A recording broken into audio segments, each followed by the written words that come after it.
심리학 편지 파트 2 가족 심리학 13 혼자와 하나는 다릅니다. 마음에는 문이 있습니다. 그래서 문을 열어야 마음이 보이는 것입니다. 문을 안 열면 절대 마음 안이 보이지가 않습니다. 마음이 닫혀 있으면 안을 들여다보지 못하기 때문에 밖을 보게 됩니다.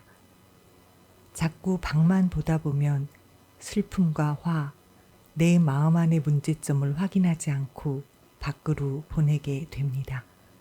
그러다가 세상 탓, 환경 탓을 하게 됩니다. 먹지 못해서 배고픈 것은 견딥니다.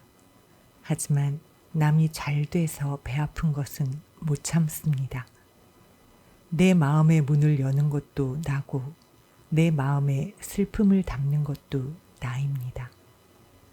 내 마음에 기쁨을 넣는 것도 나 스스로입니다. 내 마음속 꽃은 남이 아니라 내가 키우는 것입니다. 그래야 향기 나는 사람이 될 수 있습니다. 생각은 어떻게 하느냐의 문제입니다. 마음은 어떻게 먹느냐의 문제입니다. 기쁨과 희망은 어떻게 품느냐의 문제입니다. 슬픔은 어떻게 잊느냐의 문제입니다.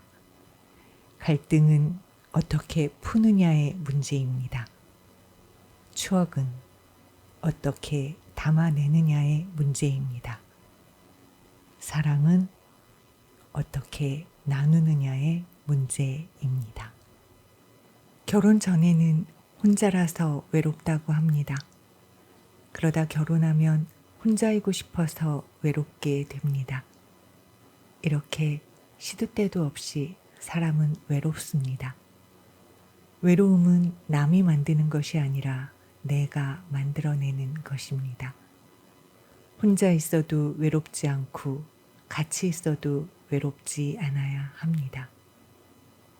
어려서 수학 시간에 더하면 더해지는 산수는 쉬웠습니다. 하지만 하루하루 더해지면 더해질수록 어려워지는 것이 부부 생활이라는 것을 알게 됩니다. 이럴 때는 나누어 주는 것이 답입니다. 사랑을 나누고 나눠야지 부부 생활이 산수처럼 쉬워집니다. 살면서 매일 밥 먹고 매일 잠자는 것이 전부 돈이라는 것을 알게 됩니다.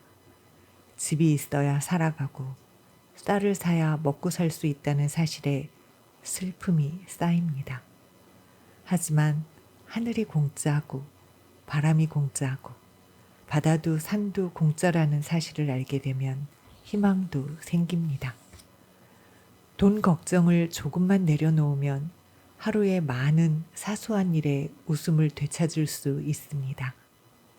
내 안에 그렇게 많았던 순수한 아이가 돈이라는 이름 하나에 숨어서 나오질 않습니다. 비 오는 날에는 빗물 보면서 나를 만나고 더운 날에는 그늘에서 바람 부는 날에는 흔들리는 나뭇잎에서 나를 만나야 합니다. 힘들고 지친다고 고개를 떨구면 아무것도 볼 수가 없습니다. 눈을 뜨고 얼굴을 들어야 하늘도 보고 별도 보고 태양도 보고 구름도 볼 수 있습니다. 누구 아빠, 누구 엄마 따지면 안 됩니다. 밖의 일, 집안의 일 나누면 안 됩니다. 나이도 따지면 안 됩니다. 부부는 하나이기 때문에 나눠지지 않습니다. 하나로 모든 것을 같이 해야 합니다. 나눠서 생각하면 판단도 빨라집니다. 하지만 후회도 빨라지고 슬픔도 빨라집니다. 나누지 말고 하나로 생각해야 판단도 단단해집니다. 판단이 단단해지면 시간이 주는 여유와 책임감을 가지게 됩니다. 부부는 서로에게 절망이 아니라 희망이어야 합니다. 서로를 비난하고 힘들게 하면서 시간이 지나면 금세 잊어버리는 절망이 아니라 서로의 아픔을 어루만져주고 보듬어주고 눈물 닦아주는 희망이어야 합니다. 가끔은 사전처럼 서로가 모르는 것을 채워주기도 하지만 지우개도 되어야 합니다. 온몸을 사용해서 상대방의 실수를 지워주고 아픔도 지워줄 수 있어야 합니다. 혼자와 하나는 다릅니다. 결혼을 했는데도 늘 혼자 외치는 부부들은 언제나 외롭습니다. 상대방에게 버려졌다는 생각에 슬픔이 오래 갑니다. 하지만 하나라고 외치는 부부는 세상에 유일하고 소중하고 가장 가치 있는 존재로 살아갑니다. 몸이 떨어졌을 때 혼자가 아니라 하나이기 때문입니다. 혼자냐 하나냐, 그것은 부부가 선택하는 것입니다. 14. 가족은 회복할 수 있습니다. 아기들은 태어나는 순간 엄마를 안전기지로 여깁니다. 세상에서 유일하게 신뢰하는 존재가 바로 엄마입니다. 엄마가 없으면 세상과 타인에게 신뢰를 주지 못합니다. 특히 엄마와의 관계에서 충분한 애착 관계를 형성하지 못한 아기는 신뢰를 경험하지 못했기 때문에 세상과 타인과의 관계에서도 불신을 가지게 됩니다. 유치원이나 어린이집에 가려고 할 때 심하게 울면서 안 가겠다고 떼를 쓰는 아이들이 있습니다. 이러한 행동은 당연한 것입니다.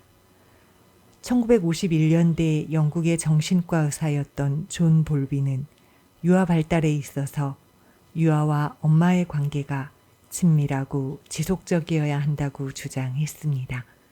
그래야 신체적 위생을 가지는 것처럼 정신적 위생의 기초를 가진다고 합니다.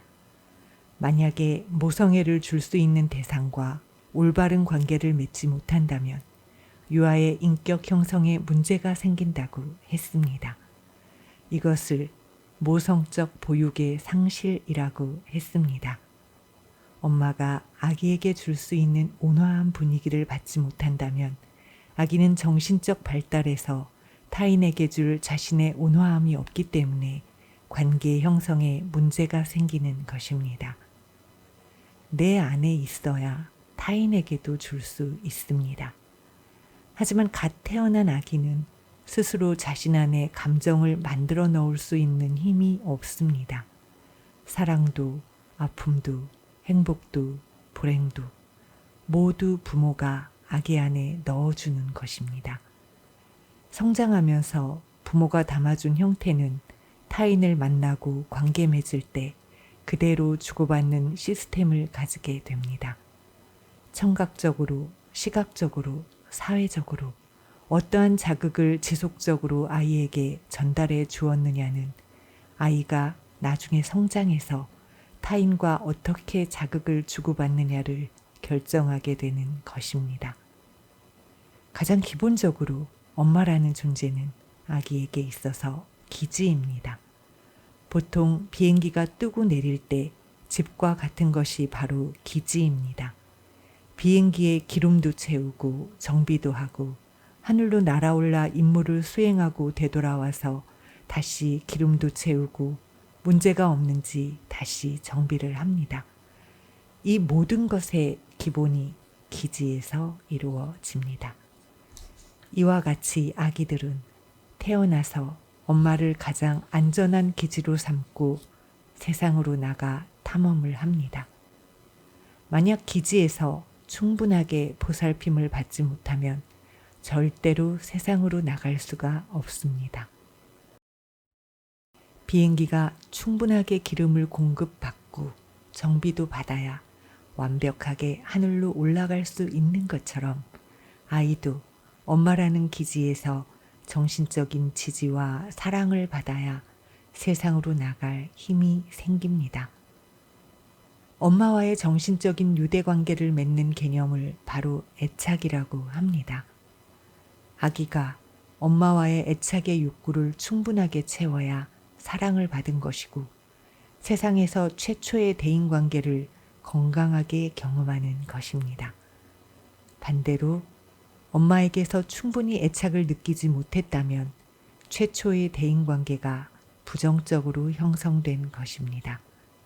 이 영향은 아이가 성장해서 타인과 2차적인 대인관계 그리고 또 다른 3차적 대인관계를 형성할 때 부정적인 영향이 계속해서 미쳐서 신뢰보다는 불신을 먼저 갖게 되고 세상에 나가 사람들과 관계를 맺는 사회성이 부족하게 됩니다. 1940년대에 정신과 의사였던 르네 알파드 스피츠 박사는 2차 세계대전에서 부모를 잃고 고아가 된 아기들에게 모성 박탈 실험을 했습니다. 연구 과정은 엄마를 잃고 4개월 이상 보호시설에서 자란 아이들을 관찰하는 것이었습니다. 그 결과 안타깝게도 2살이 되기 전에 대부분 아이들이 죽었습니다. 엄마와 정서적으로, 시각적으로, 청각적으로, 촉각적으로 정을 주고받는 돌봄 자체가 없다면 아이들은 살아남지 못하는 것입니다. 살아남더라도 지능 및 정서 발달에 문제가 많이 생기게 됩니다. 엄마를 잃은 아기들은 울음 자체도 정상적이지 않았습니다. 울지 않는 아기도 있었지만 우는 힘 자체가 없었습니다. 이것은 아기들에게 있어서 우는 것도 하나의 발달 과정의 중요한 모습이라는 사실입니다. 언어를 만들어내지 못하는 아기들은 울음을 통해 엄마와 소통을 하게 됩니다. 그래서 아이의 울음에 대한 엄마의 반응이 아이가 어떻게 울어야 하는지도 결정하면서 성장하는 것입니다. 하지만 이러한 성장의 한 요소인 울음을 듣기 싫어하고 짜증내하는 부모는 우는 아기에게 더 큰 소리를 지르거나 부정적인 반응을 보이면서 아기가 가져야 할 긍정적인 애착을 받지 못하게 만듭니다. 그 결과 아기는 성장해서 타인과 대화보다는 화와 분노와 같은 울음과 흡사한 형태의 에너지를 자주 폭발시키게 됩니다. 어려서 채우지 못한 반응을 자신도 모르게 타인과의 관계에서 부정적으로 풀어버리게 되는 것입니다. 또한 이 아이들은 신체적으로도 잘 움직이지 못했고 머리를 계속 흔들거나 손을 떠는 행동을 보였습니다. 이러한 불균형적 성장은 엄마에게서 주어지는 모성애가 부족해서 생기는 것입니다. 심리학에서는 캥거루 케어라는 용어가 있습니다. 이 용어는 실제로 캥거루라는 동물이 자신의 아기 주머니에 새끼를 넣고 완전히 엄마와 피부 접촉을 통해 키우는 것을 보고 만들어진 용어입니다. 실제로 엄마와 아기가 서로 가슴과 배를 모두 접촉해서 안고 돌봐주는 모습을 바로 캥거루 케어라고 합니다. 이렇게 엄마들이 아기들을 캥거루 케어하게 되면 미숙아들의 사망률도 줄어들게 됩니다. 미국 CBS의 보도에 따르면 2010년 3월에 호주 시드니의 작은 마을에 살고 있던 케이트 오그라라는 엄마가 임신 27주 만에 쌍둥이를 분만했습니다. 이 중 한 아기가 체중이 1kg도 되지 않았고 숨을 제대로 쉬지 않았습니다. 의료진의 노력에도 호흡이 정상으로 돌아오지 않았습니다. 이때 엄마 케이트는 아기를 자신의 가슴에 올려놓고 캥거루 케어를 했습니다. 그리고 2시간 후에 아이의 숨이 정상으로 돌아왔습니다. 이렇게 엄마로부터 충분하게 애착을 경험하지 못하는 아기들은 식욕과 수면욕의 문제부터 발생합니다. 잠을 자지 못하고 불면증을 겪기 시작합니다.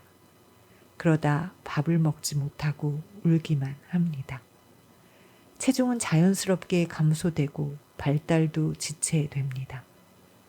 엄마에게 충분히 의존하고 지지받아야 하는데 그렇지 못하거나 엄마라는 안전기지를 상실하게 되면 아기들은 우울증에 걸리게 됩니다. 이러한 우울증을 의존 우울증이라고 합니다.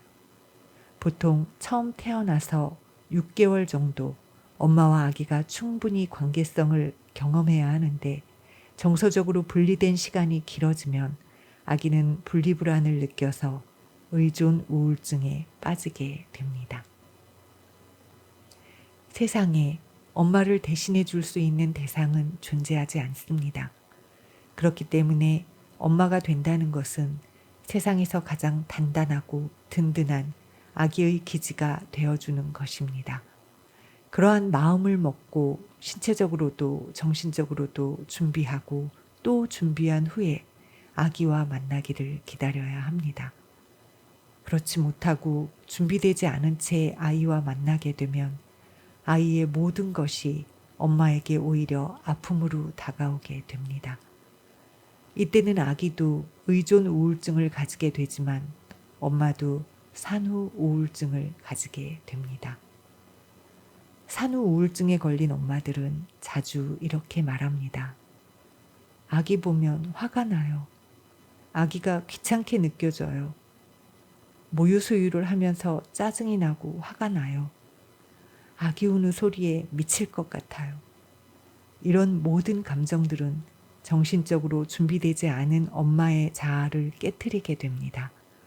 아직 엄마의 가면을 쓸 준비가 되지 않았는데 아이 때문에 강압적으로 엄마의 가면을 쓰려니 답답해서 자신의 본 얼굴이 땀이 나고 힘이 들어서 견디기 힘든 것입니다. 이렇게 준비되지 않은 엄마는 자아가 상실된 채 엄마의 가면을 쓰고 분노를 느끼게 됩니다.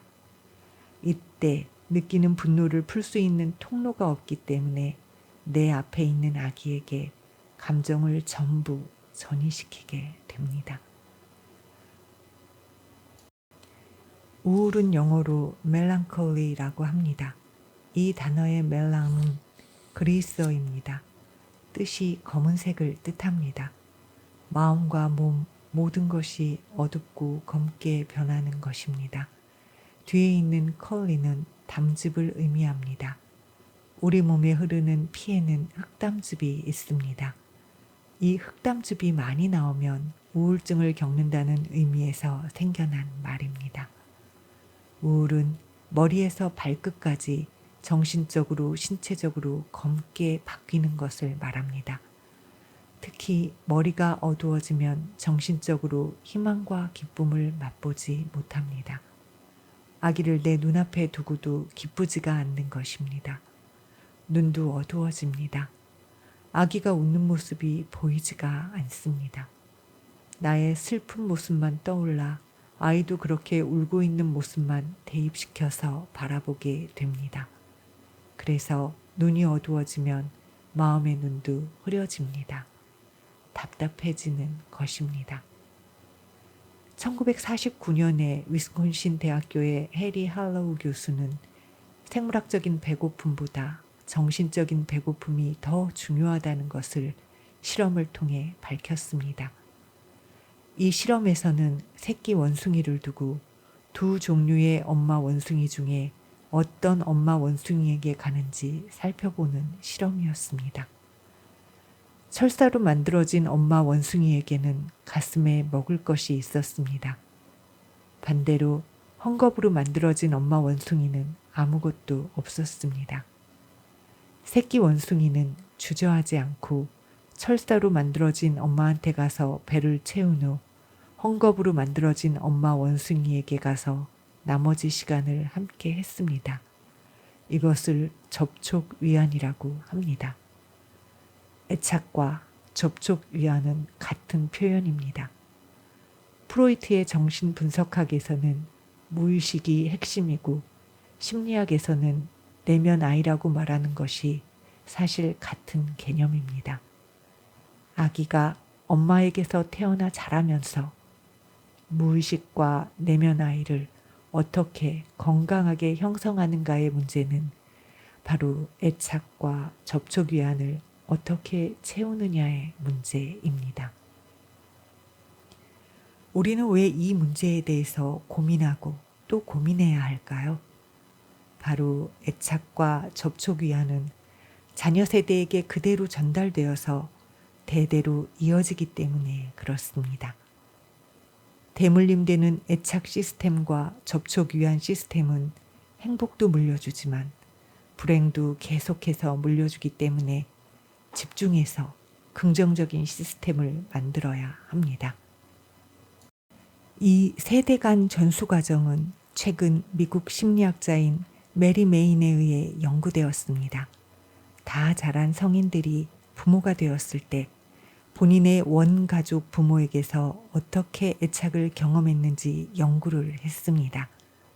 또 현재 자신의 자녀에게 어떤 애착 형태를 주고 있는지 연구를 했습니다. 그리고 이 과거의 자신의 부모로부터 받은 애착의 형태와 현재의 자신이 자녀에게 주고 있는 애착의 형태를 비교했을 때 70%나 일치했습니다. 중요한 것은 이렇게 일치하는 애착의 형태를 변화시키고 수정할 수 있다는 것입니다. 절대 고정되어 있거나 화석화되지 않았다는 것입니다. 부모로부터 받은 부정적 애착과 애착의 상실을 지금 나는 내 자녀에게 새로운 애착의 형태를 만들어낼 수 있다는 것입니다. 그것이 희망이고 기쁨입니다. 충분히 변화시킬 수 있습니다. 지금 당장 내 자신의 말과 행동을 바꾸고 자녀의 눈을 바라보며 최고의 사랑을 부드러우면서도 진심을 담아 전달해야 합니다. 그래야 가족이 회복될 수 있습니다. 저는 써니네TV의 써니였습니다. 구독을 눌러주시면 영상을 만드는 데 큰 힘이 됩니다. 시청해 주셔서 감사합니다.